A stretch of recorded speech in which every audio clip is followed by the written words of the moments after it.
In the history of Christian thought, we have a broad spectrum of intellects that have approached the subject of the existence of God from different ways, different angles. And for us to try and cover all of those, spanning 17 or 1800 years, would be utterly absurd. Nor can we improve upon some of the great minds which have already stated the things that I'm going to be talking about. But there were basically three categories of argumentation which were advanced. They're big 50-cent words: ontological, cosmological, and teleological. What does that break down to? Ontological is the concept of being or existence, to argue for the existence of God on the basis of existence as we see it right now, from the man himself, the creation, all the way back to the celestial galaxies, and eventually to energy itself. The ontological argument, based of course on the Greek concept of being, was stated by many people. St. Anselm, Archbishop of Canterbury, perhaps gave the most conclusive statement of it from two perspectives, both deductive and inductive. The problem with deductive reasoning of all the forms of the arguments, ontological, cosmological, and teleological, is that your conclusions contained in your premise. And so the atheistic and agnostic and skeptical philosopher comes back and says, but you're assuming what you want to prove. It's circular reasoning, and so it doesn't mean anything. So I prefer an inductive formulation. Anselm had one, and others. The basic idea is that you argue from being itself. I have an idea, let us say, of a most perfect being, said Anselm. And since this idea of a most perfect being could not possibly exist in my mind unless there was some indication or evidence of the existence of such a being, in other words, all ideas can be traced to some concept of reality. Therefore, God must exist. Of course, the philosophers came back at Anselm, one of them being Immanuel Kant, the great German philosopher, and said, I have an idea that I have a thaler in my pocket, which is what we call a dollar. And I can have that idea and believe that idea as firmly as I wish, but when I put my hand in my pocket, there is no thaler. So there's all kinds of arguments, Kant said, that you could raise for the existence of God, but this isn't one of them that will hold any real philosophical water. And so Kant wrote this off, and others followed suit.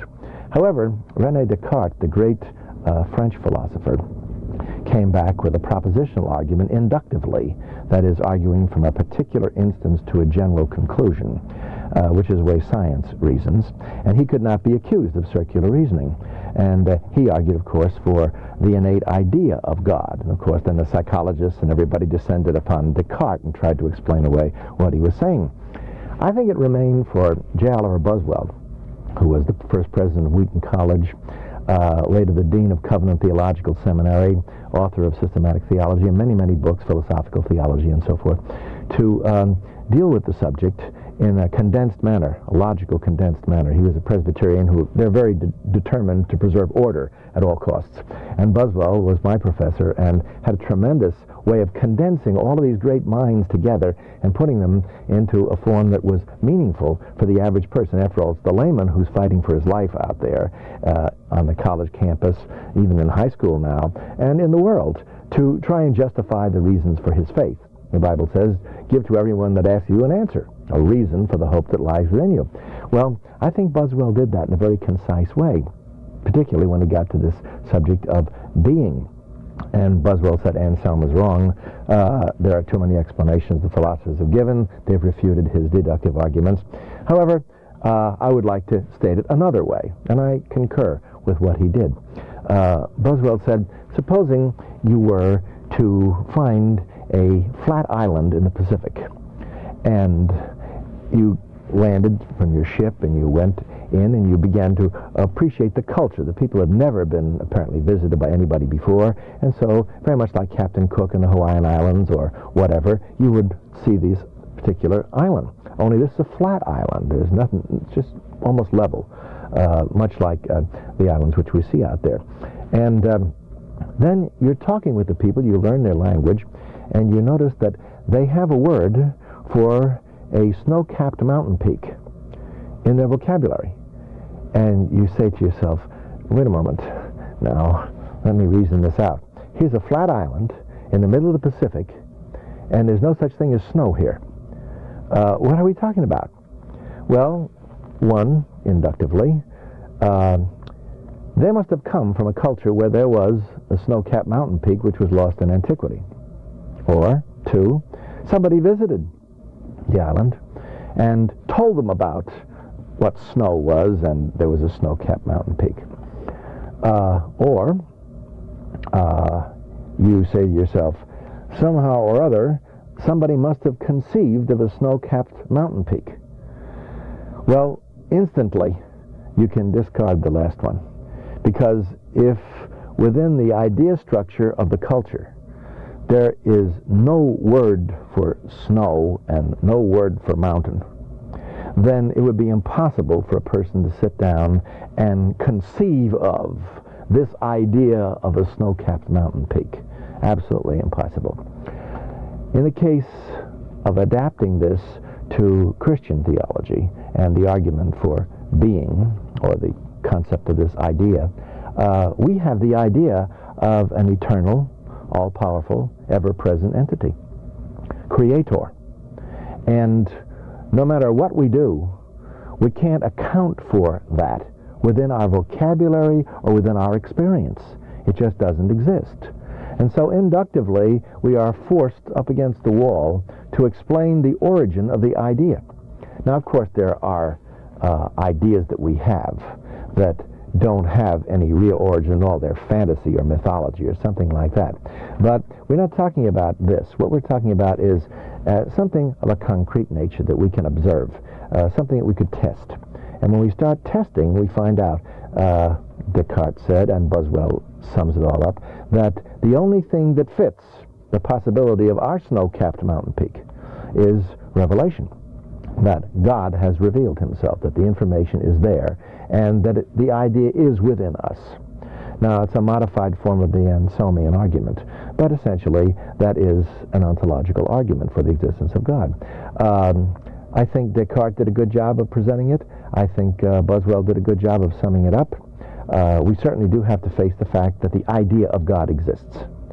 And we should not be so foolish as to assume that we have conjured up this idea without any relationship to reality. Because if you talk about the existence of Apollo or of Hercules, pagan gods, and you can immediately see where they came from, because they're in human form.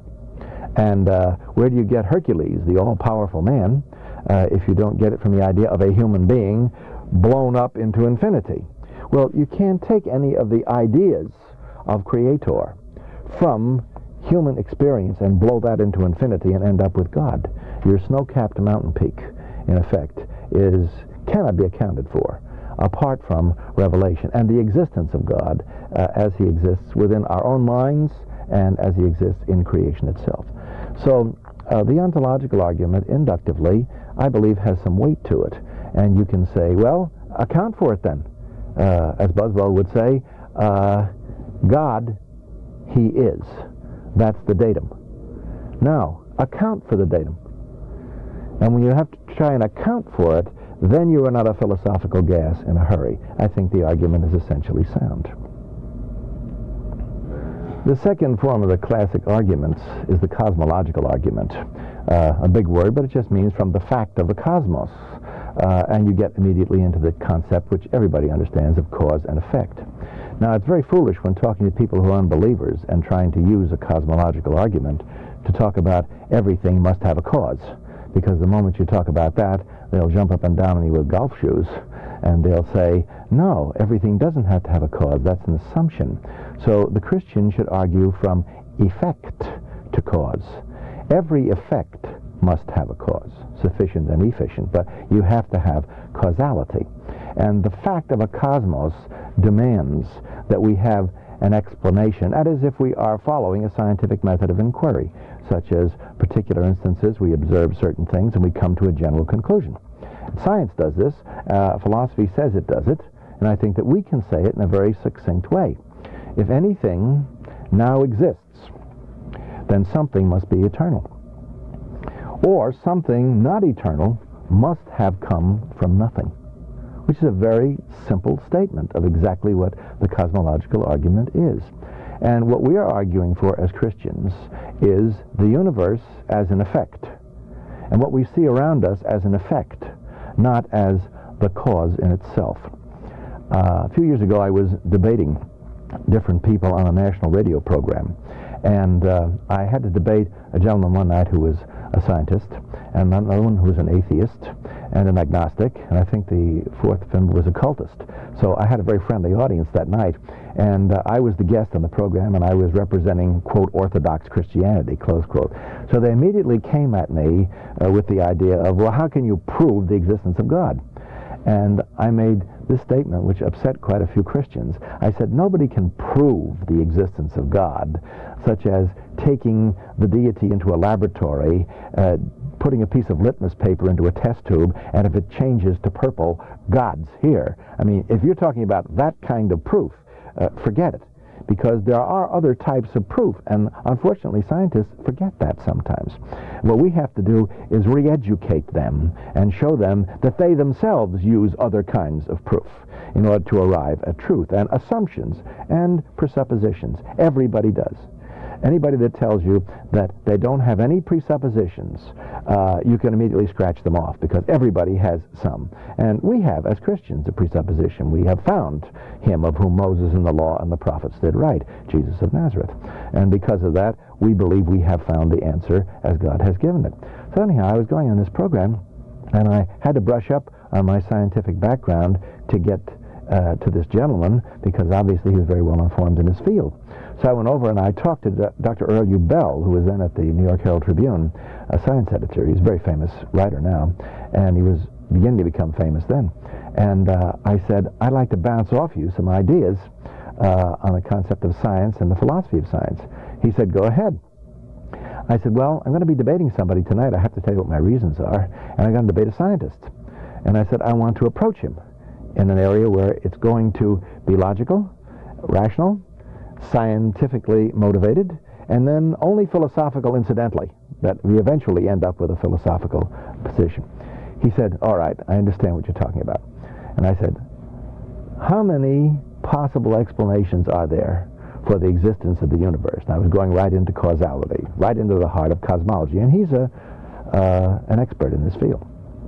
And Hugh Bell said, well, he said, there are different theories. I said, well, let me give you what I think, and then you criticize it as a scientist. That's the best way to find out. He said, go ahead.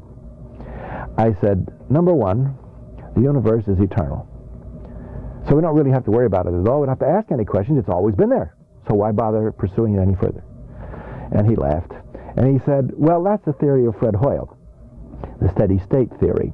He said, but there's a mountain of evidence accumulating, which incidentally since then has buried it, that the steady state theory won't hold, that we aren't exchanging matter and energy on an equal basis, and therefore the universe is not an eternal existence. He said, I don't think that that's accurate. He said, I think also that Einstein would oppose that.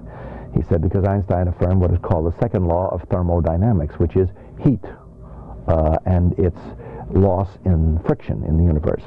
And the argument, of course, goes that the universe was, at its initial creation, very, very hot. It is now cooling down. We know that because in our own solar system we can see that Pluto is solid ice. And it's cooling, so it's losing heat energy by friction. So if it tends toward the loss of energy, you arrive eventually at maximum entropy, which is supreme cold, ultimate cold, and you've lost your capacity to regenerate that energy. Hugh Bell said Einstein held that very strongly, and he said the second law of thermodynamics, he said, has not been disproved, and it still stands.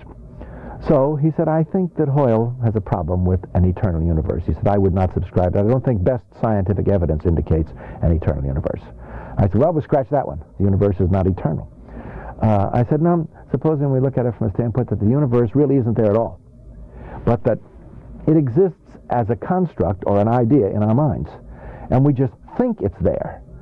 And so because we think it's there and we perceive that in our thoughts, therefore it exists. He says that's solipsism. That's a big word. It means the only reality that exists is reality within my mind. What I perceive is reality. He said we know that that's not true of the universe. He said because we can predict eclipses. We can predict Halley's Comet, which we've just seen come back again on schedule every 75 years. Unless it hits something on the way around, he said, it'll be back. He said, you can't predict an illusion. I'll never forget that. You cannot predict an illusion. He said, therefore, to say that the universe is an illusion and doesn't really exist at all, he said, is to deny all scientific data in this area. Well, scratch that one. The universe is not something which exists only because I think it's there or other people think it's there. It has some form of objective reality. And then I said, well, then, how about the universe, just suddenly appeared spontaneously? There was a time when it wasn't, and then all of a sudden there was a time when it was. It sort of spontaneously arose out of nothing. And he said, that's scientific absurdity. He said, it's a basic law of physics. From nothing, nothing comes. He said, so if you have infinite nothing, you're going to have infinite nothing. That's it. And he said, so the idea that the universe just emerged one day at 6 o'clock in the morning, whatever the date was, out of nothing, he said, is nonsense. I said, well then, how about the universe was created by a force infinitely greater than itself? And he looked at me for a second, and I said, it was created by this force. I said, I'm not saying the God of the Bible. I'm just saying that it was created. He said, well, you're just pushing it back further and further and further. And he said, that's not going to solve it. He said, if you say, as the Big Bang theory does, George Gamo's theory, George Washington University, that the universe was the result of an explosion of hydrogen atoms, compacted together tightly to the size a little larger than a softball, and that then atomic fusion took place and detonation, and it flew forth with an enormous explosion of light and energy, and it's been moving outward from that focal point of explosion approximately anywhere from 8 to 16 billion years ago, they say, at a speed of 186,000 miles per second. It's now slowed down to 25,000 miles an hour, which is the outer rims of the galaxies which we can clock in speed, receding from Earth, from where we are. So, Dr. Ubel said, that's the Big Bang theory. And he said it begins with hydrogen atoms. And I said, okay, then there are eternal hydrogen atoms, right? He said, wrong, because a hydrogen atom is not eternal. Otherwise, you have to start explaining the causes of the hydrogen atom. He said, and you get into the fallacy of what is called infinite regression. You keep going back and back and back and back. And he said, eventually, he said, you would arrive at God, being a theologian. He said, and then I, as a scientist, would say, well, why stop at God?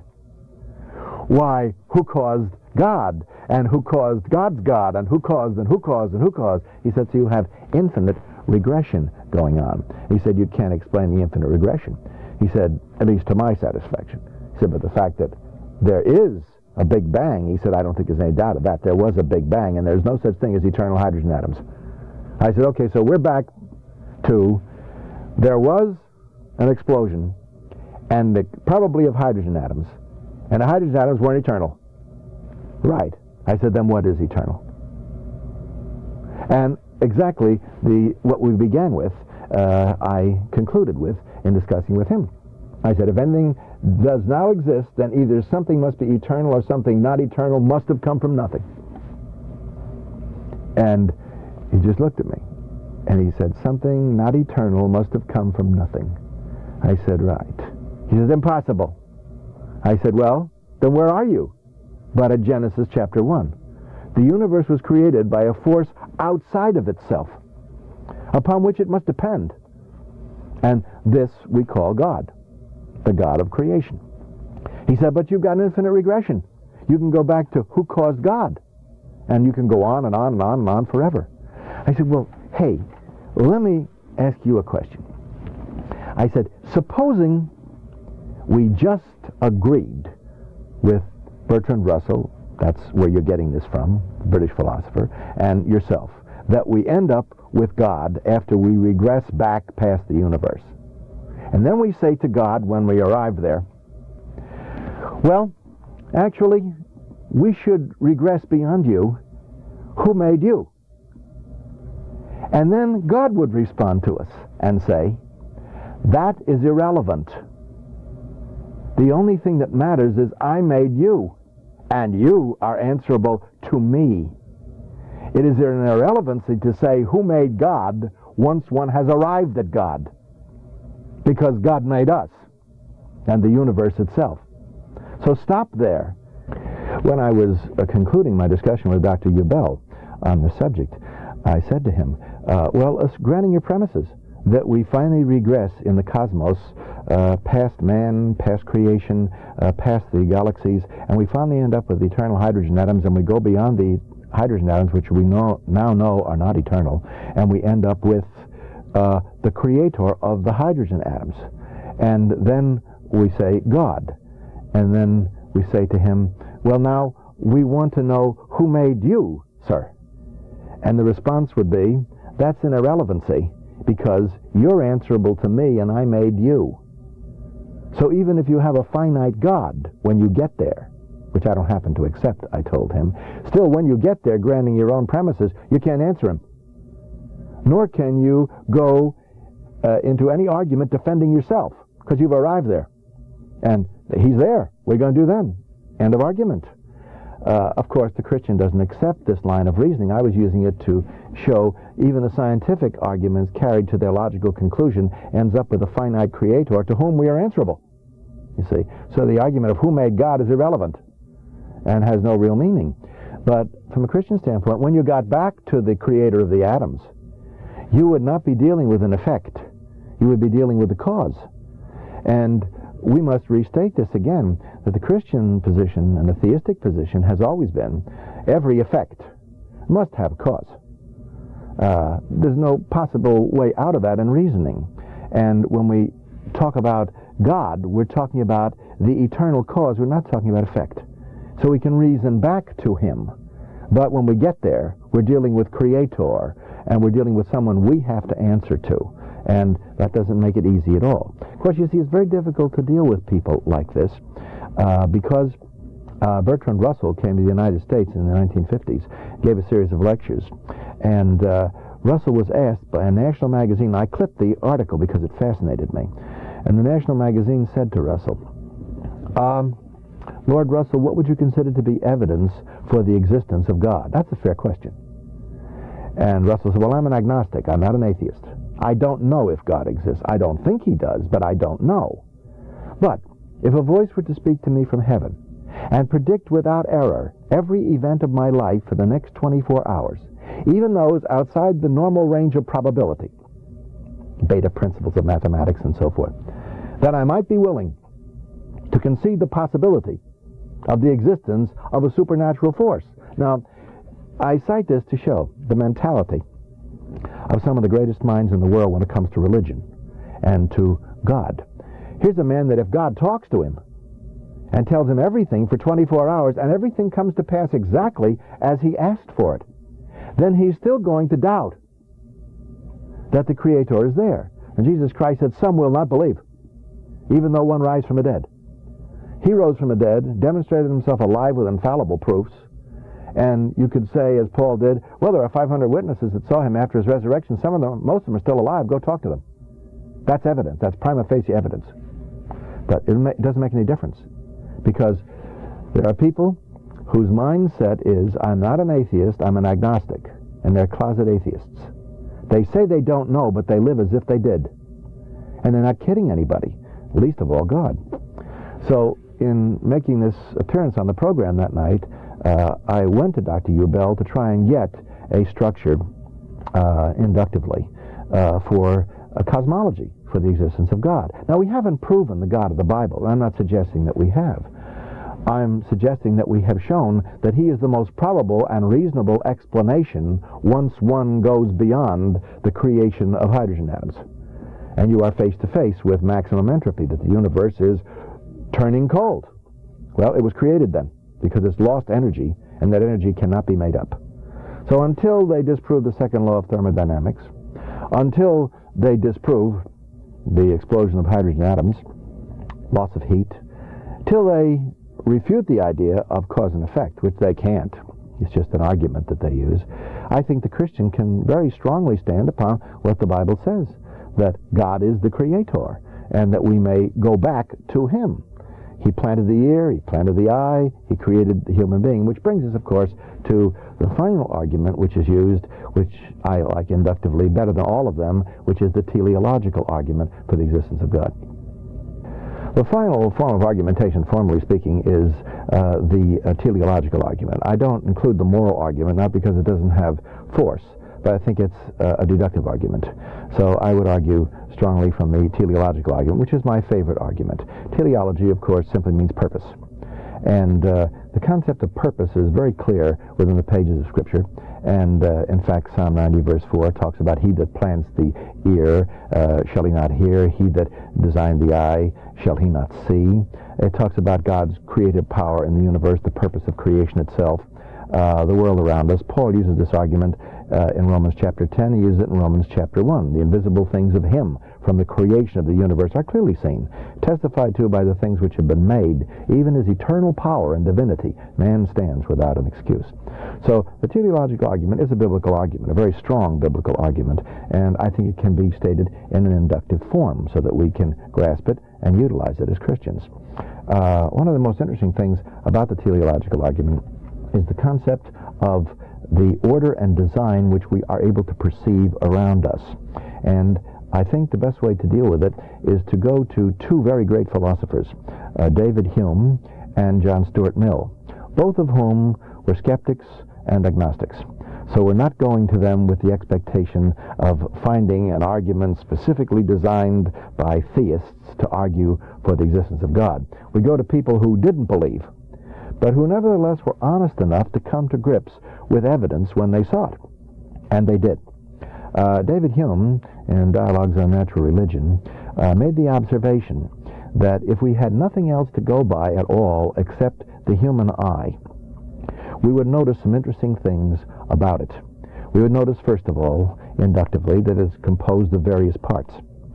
Then we would notice that each one of the parts, the lens, the iris, the optic nerve, the various structural parts of the eye itself, within each one of them, there is no capacity to produce sight. Yet altogether, said Hume, obviously do conspire to produce sight. Put all the parts of the eye together, said Hume, produces sight. Now, said Hume, it is obvious that since each of the parts cannot in themselves generate sight, the thought of sight, which is the purpose of the eye, is antecedent to the eye's construction, exists before it. Therefore, you may postulate a creator for the eye. And Hume said that creator would be God. Now, John Stuart Mill was asked, what are the limits of logic in terms of proof when it comes to the existence of God?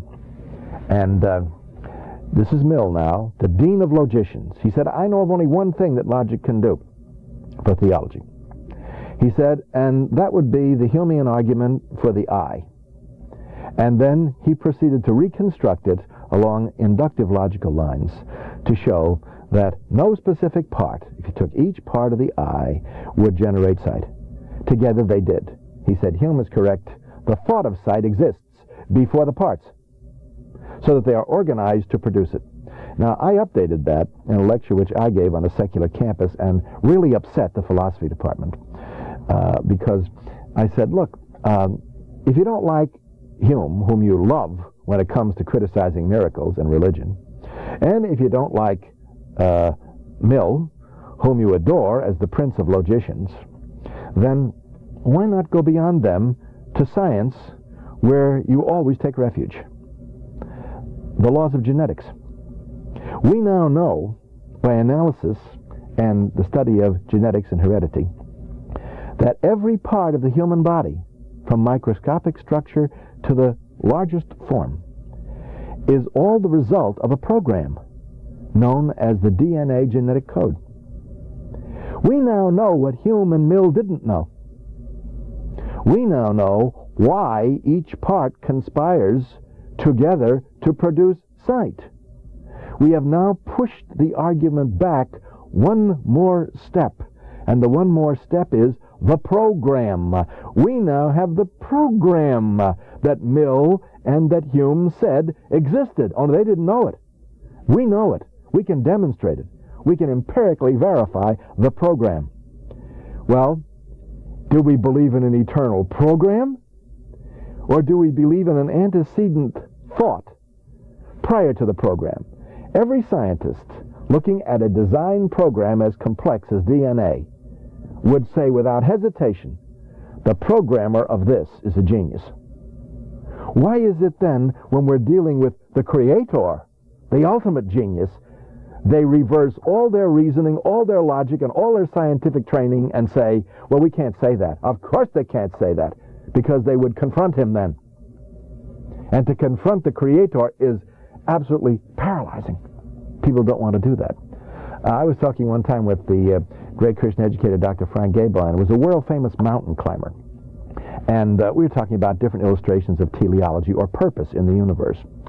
And he said to me, well, one of the best, he said, I've ever heard, he said, is when you're climbing, he said, and some of the great peaks of the world, he said, particularly, he said, the Matterhorn. He said, when you climb, it's very treacherous as you get near the top of the Matterhorn. They have quick storms and ice storms. You can freeze to death up there or die, within minutes, or be struck by lightning or something like that. It's a very hazardous ascent, and he climbed it. And he said, when you get near the top and there's a lot of snow and there's a snowstorm going on, he said, you notice that there's a pile of rocks on the side of the trail, which doesn't register at first. And as you keep going a certain distance, there's another pile of rocks. And a certain distance further, and there's another pile of rocks. And he said, if you follow rock pile to rock pile, it marks the trail to the summit. He said, when you get there, you're at the top. He said, this is an inductive argument. If you see evidence, cumulative, that builds, and points you ultimately to a general conclusion, he said, why can you then not say, then God put the piles of rocks there? Because you certainly know that somebody put the rocks there by the Matterhorn. And it was an intelligent person that said, if I don't do this, the guy behind me is going to die. So I put them there, and he said, we don't have any problem seeing that at all. Inductively, we say, oh, boy, that was a thoughtful man that climbed up here before me. But we don't do that with God. Instead, we do everything possible to show that the rocks just fell there by themselves. By chance, you see. It didn't occur at all. There's a story of a little boy who was traveling with his father, who was a professor of philosophy and atheist, and his mother, who was a believer. And they came to what is known with Boulder Dam or Hoover Dam in Colorado. And when they get out there, they saw this magnificent dam, and of course the little boy was just, looking at it, just awestruck. And as they walked around, they saw the mountains and the grandeur of the mountains, and the little boy's mother said, isn't it wonderful? Look at these mountains. Look at the hand and the power and the glory of God. The heavens proclaim the glory of God. The firmament shows his handiwork. Look around you. You can see, she said to her husband, the hand, the power of the Creator. And he looked at her and said, the rocks had to fall someplace. That's chance, you see, that there's no purpose. It all took place by mechanical chance. So the little boy didn't say anything. He just kept walking around. They finally got to the top of the Hoover Dam, and he looked around at the rocks and everything like that. And his father said, isn't it a magnificent dam? He said, look at that structure, that construction. He said, it goes in this great enraptured description of Hoover Dam. And the little boy looks at him and says, they had to fall someplace, didn't they? And the father turned around and looked at him like this. It was obvious. The child had more perception than the parent did. The child knew that somebody built the dam. But the father was so obtuse that he couldn't go beyond the dam to the universe, to the Creator, and see that everything is a product of order and design. Now, chance, we must understand, does create things. If you put 1 million monkeys on 1 million typewriters and have them whacking away on the electronic keys, eventually, somewhere down the line, one of them will type out, to be or not to be. Okay? But what will follow it is, to be or not to be, that is the Gesundheitshaken. Because Chance creates, but it does not sustain organization. So you can get chance creation, but you can't get chance organization and chance structure that persists. That's something that desires for its explanation a divine mind. And this is what we're talking about here. There are so many more illustrations which could be given, but the best, I think, that I like is the one given by Paley, who took a watch and said, you know, here's a watch.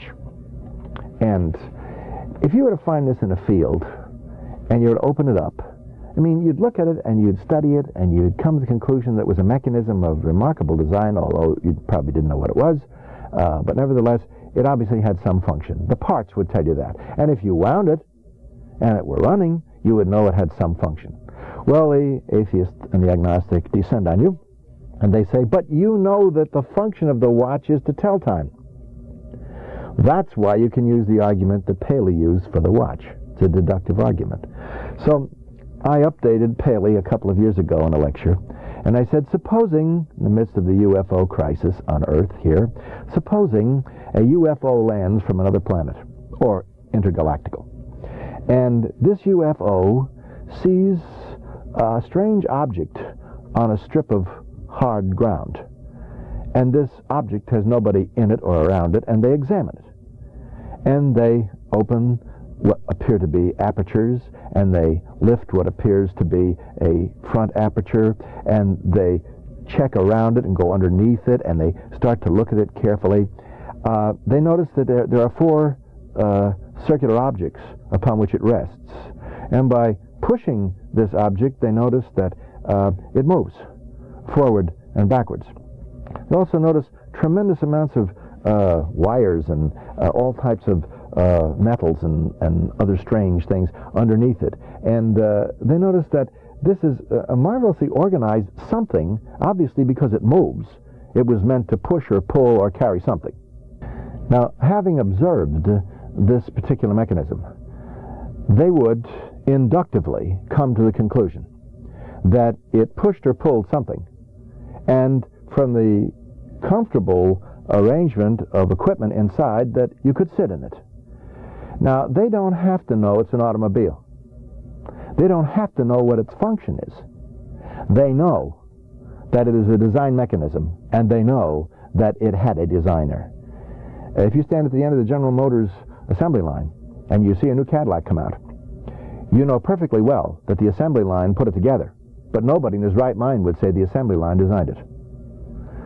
The engineering department of General Motors designed it. And the product of the assembly line, obviously, is the car. We can see around us the product of creation. We can see the effect of creative energy, power, and intellect. And we can infer from this the Creator.